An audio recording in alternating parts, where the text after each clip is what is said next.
This book is dedicated to the voices in my head, the most remarkable of my friends, and to my wife, who lives with us. Chapter 1. A bank robbery. A hostage drama. A stairwell full of police officers on their way to storm an apartment. It was easy to get to this point, much easier than you might think. All it took was one single, really bad idea. This story is about a lot of things, but mostly about idiots. So it needs saying from the outset that it's always very easy to declare that other people are idiots, but only if you forget how idiotically difficult being human is. Especially if you have other people you're trying to be a reasonably good human being for. Because there's such an unbelievable amount that we're all supposed to be able to cope with these days. You're supposed to have a job, and somewhere to live, and a family, and you're supposed to pay taxes, and have clean underwear, and remember the password to your damn Wi-Fi. Some of us never manage to get the chaos under control, so our lives simply carry on. The world spinning through space at 2 million miles an hour, while we bounce about on its surface like so many lost socks. Our hearts are bars of soap that we keep losing hold of. The moment we relax, they drift off and fall in love and get broken, all in the wink of an eye. We're not in control. So we learn to pretend, all the time, about our jobs and our marriages and our children and everything else. We pretend we're normal, that we're reasonably well educated, that we understand amortization levels and inflation rates, that we know how sex works. In truth, we know as much about sex as we do about USB leads, and it always takes us 4 tries to get those little buggers in. Wrong way round, wrong way round, wrong way round. There. In. We pretend to be good parents, when all we really do is provide our kids with food and clothing and tell them off when they put chewing gum they find on the ground in their mouths. We tried keeping tropical fish once, and they all died. And we really don't know more about children than tropical fish, so the responsibility frightens the life out of us each morning. We don't have a plan. We just do our best to get through the day, because there'll be another one coming along tomorrow. Sometimes it hurts. It really hurts. For no other reason than the fact that our skin doesn't feel like it's ours. Sometimes we panic, because the bills need paying and we have to be grown up and we don't know how. Because it's so horribly, desperately easy to fail at being grown up.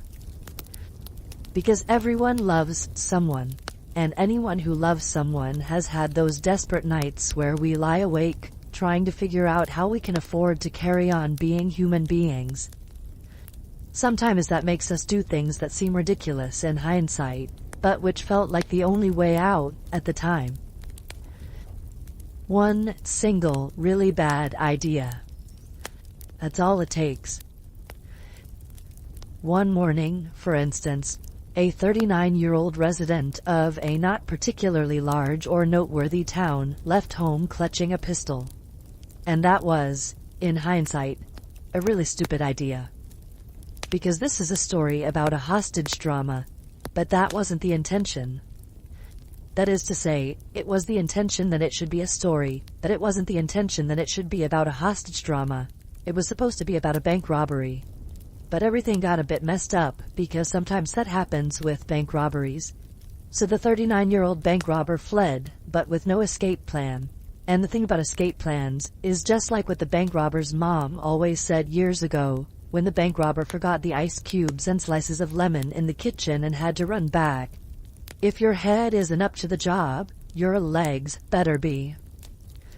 It should be noted that when she died, the bank robber's mom consisted of so much gin and tonic that they didn't dare cremate her because of the risk of explosion, but that doesn't mean she didn't have good advice to offer.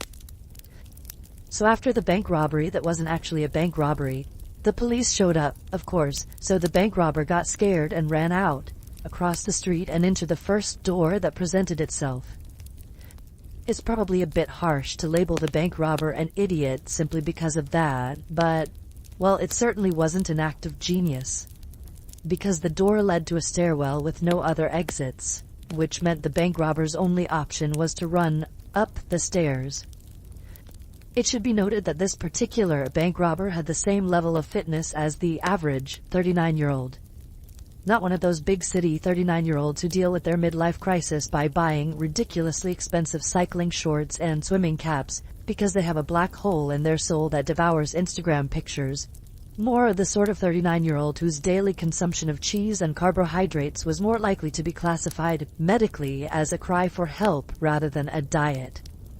So by the time the bank robber reached the top floor, all sorts of glands had opened up, causing breathing that sounded like something you usually associate with the sort of secret societies that demand a password through a hatch in the door before they let you in. By this point, any chance of evading the police had dwindled to pretty much non-existent. But by chance, the robber turned and saw that the door to one of the apartments in the building was open, because that particular apartment happened to be up for sale and was full of prospective buyers looking around. So the bank robber stumbled in, panting and sweaty, holding the pistol in the air, and that was how this story ended up becoming a hostage drama. And then things went the way they did. The police surrounded the building, reporters showed up, the story made it onto the television news.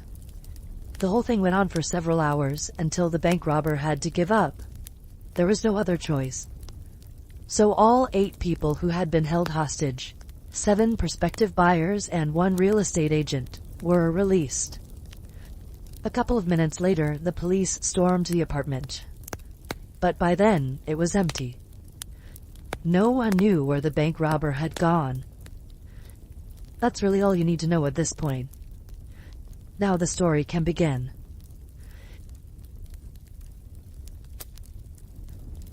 Chapter 2. 10 years ago, a man was standing on a bridge. This story isn't about that man, so you don't really need to think about him right now. Well, obviously you can't help thinking about him. It's like saying, don't think about cookies, and now you're thinking about cookies. Don't think about cookies. All you need to know is that a man was standing on a bridge 10 years ago. Up on the railing, high above the water, at the end of his life. Don't think about that anymore now. Think about something nicer. Think about cookies.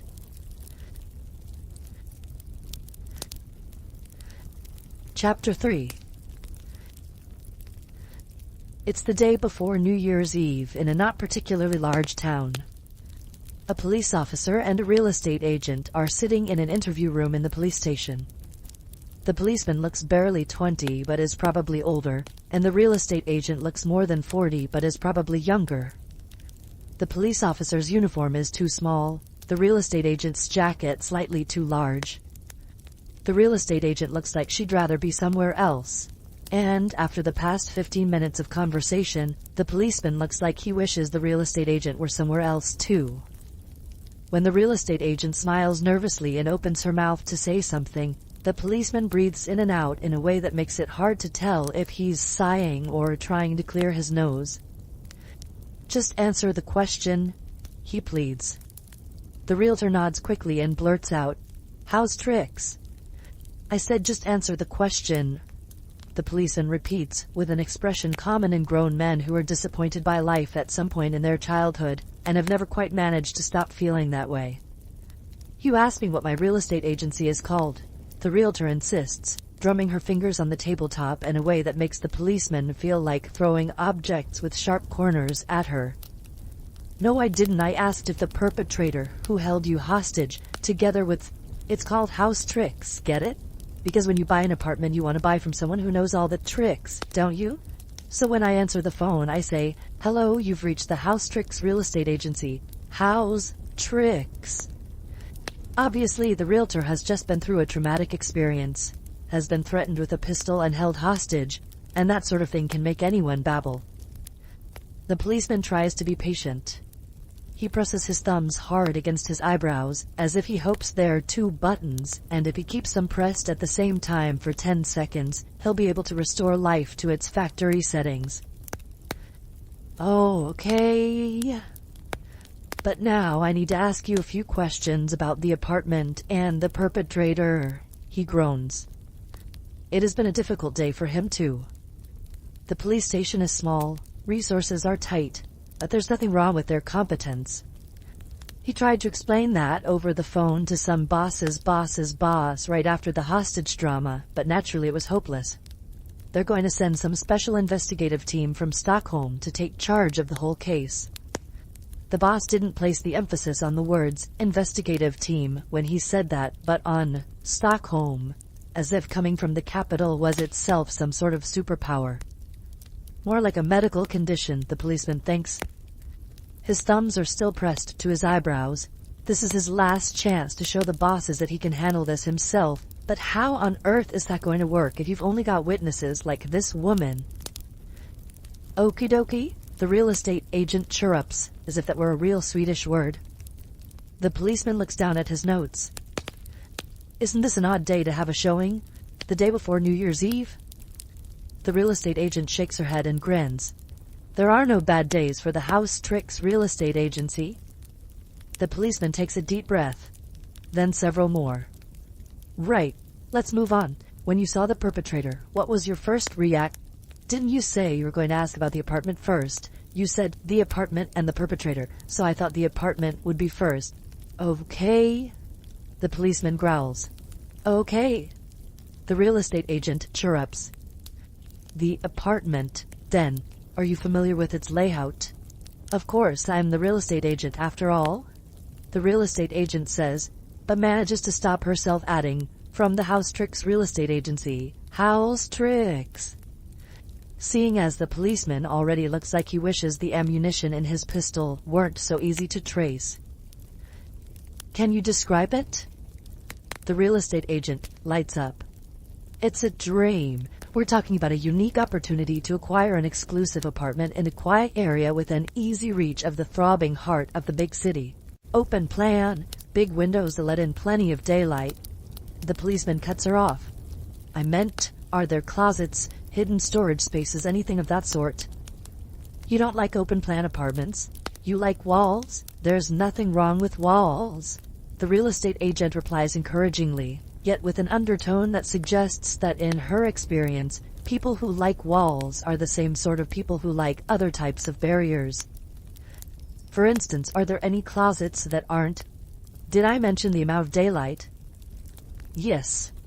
There's scientific research to prove that daylight makes us feel better. Did you know that? The policeman looks like he doesn't really want to be forced to think about this. Some people want to decide for themselves how happy they are. Can we stick to the point? Okie dokie. Are there any spaces in the apartment that aren't marked on the plans? It's also a really good location for children. What does that have to do with anything? I just wanted to point it out. The location, really good for children. Actually, well, apart from this whole hostage thing today, but apart from that, a brilliant area for kids. And of course you know that children just love police cars. The real estate agent cheerily spins her arm in the air and imitates the sound of a siren. I think that's the sound of an ice cream truck, the police officer says. But you know what I mean. The real estate agent persists. I'm going to have to ask you to just answer the question. Sorry, what was the question again? Exactly how big is the apartment? The real estate agent smiles in bemusement. Don't you want to talk about the bank robber? I thought we were going to talk about the robbery. The policeman clenches his teeth so hard that he looks like he's trying to breathe through his toenails. Sure. Okay. Tell me about the perpetrator. What was your first reaction when he... The real estate agent interrupts eagerly. The bank robber? Yes, the bank robber ran straight into the apartment in the middle of the viewing and pointed a pistol at us all. And do you know why? No. Because it's open plan. Otherwise, the bank robber would never have been able to aim at all of us at the same time. The policeman massages his eyebrows. Okay, let's try this instead. Are there any good hiding places in the apartment? The realtor blinks so slowly that it looks like she's only just learned how to do it. Hiding places? The policeman leans his head back and fixes his gaze on the ceiling. His mom always said that policemen are just boys who never bothered to find a new dream.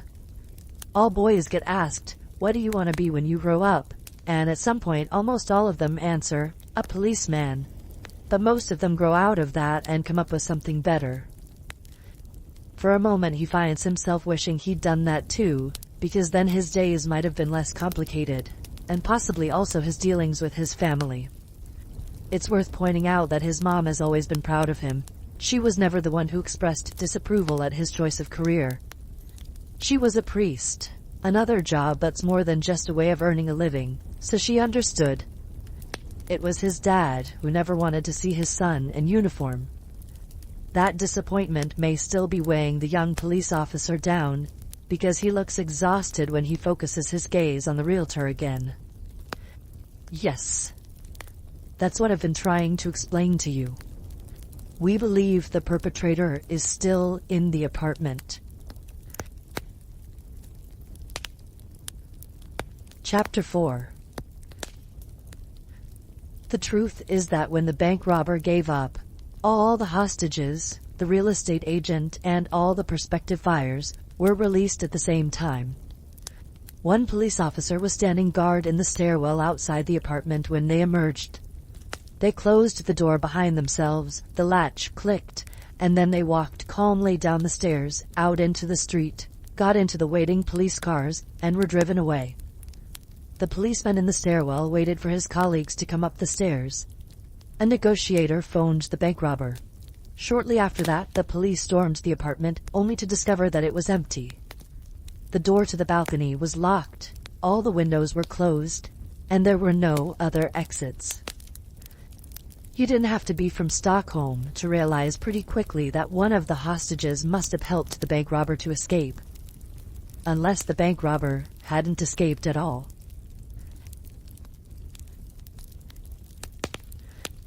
Chapter 5. Okay. A man was standing on a bridge. Think about that now. He had written a note and mailed it. He had dropped his children off at school. He had climbed up onto the railing and was standing there looking down. 10 years later, an unsuccessful bank robber took 8 people hostage at a viewing of an apartment that was for sale. If you stand on that bridge, you can see all the way to the balcony of that apartment. Obviously, none of this has anything to do with you. Well, maybe just a little. Because presumably you are a normal, decent person. What would you have done if you'd seen someone standing on the railing of that bridge? There are no right or wrong things to say at a time like that, are there? You would simply have done whatever it took to stop the man from jumping. You don't even know him, but it's an innate instinct, the idea that we can't just let strangers kill themselves. So you would have tried to talk to him, gain his trust, persuade him not to do it. Because you've probably been depressed yourself. You've had days when you've been in terrible pain in places that don't show up in X-rays. When you can't find the words to explain it, even to the people who love you. Deep down, in memories that we might prefer to suppress even from ourselves, a lot of us know that the difference between us and that man on the bridge is smaller than we might wish. Most adults have had a number of really bad moments. And of course, not even fairly happy people manage to be happy the whole darn time. So you would have tried to save him. Because it's possible to end your life by mistake, but you have to choose to jump. You have to climb on top of somewhere high and take a step forward. You're a decent person. You wouldn't have just watched.